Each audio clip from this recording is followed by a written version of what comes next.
All right, today we are going to break down a framework that the world's best operators use to get predictable results. It's called systems thinking. And look, it's a super powerful way to build a better business, but as you're about to see, it might just be the best way to build a better life too. Let's get into it. This quote right here, it gets to the heart of a huge truth. If the system that creates a result doesn't change, well, the result isn't going to change either.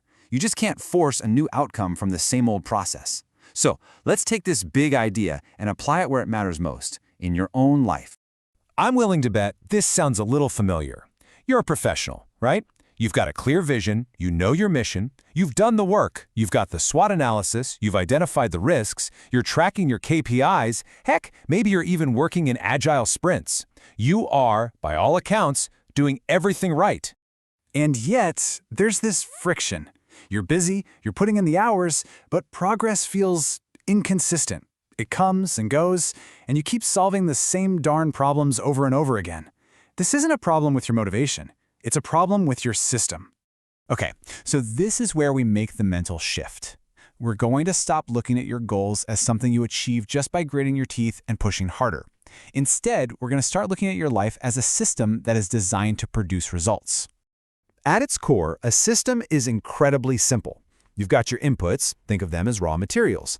Then you have a process. That's what you do with those materials. And that process creates outputs, the final result. That's really it. So this is the basic formula we're going to use. Inputs go into a process, and that process creates outputs. Let's make this real. Let's map it onto your personal productivity on any given weekday. So what are your inputs for a productive day? It's way more than just a cup of coffee. It's how well you slept the night before. It's your actual energy level when you sit down at your desk. It's whether or not you have crystal clear clarity on what you need to do. These are the raw materials you're working with. Okay, next up is your process. This is all about how you work. Is your morning routine setting you up to win, or are you just reacting to emails? Do you have a smooth flow from one task to the next? And this is a big one. What's your process for handling interruptions? Do they completely throw you off track, or do you have a system for them? And finally, those inputs and that process, they come together to create your outputs. And what are those? Things like the actual quality of the work you produce, your stress level at 5 p.m., and, most importantly, the real measurable progress you're making towards your big goals.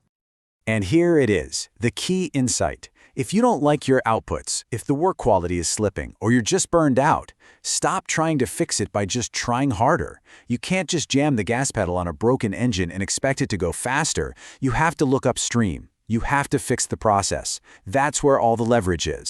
You know, once you really start to think this way, something amazing happens. You stop blaming yourself when things don't go right, and you start analyzing the system like an engineer would. You go from feeling frustrated to being a problem solver. You start asking totally different and way better questions. Instead of, why am I so unproductive, you ask, where's the bottleneck in my workflow? Instead of, why am I so tired, you ask, where in my day am I leaking energy? You stop beating yourself up and you start hunting for the exact step that's causing all the friction.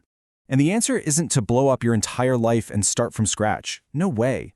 The goal is to make small, smart improvements. Improve just one handoff, like how you transition from your morning meeting to your first big task. Improve one little routine. Fix one constraint at a time. That's how you build real, stable momentum, not just these short, exhausting bursts of effort. So this all works for you personally, but let's see what it looks like at a massive scale.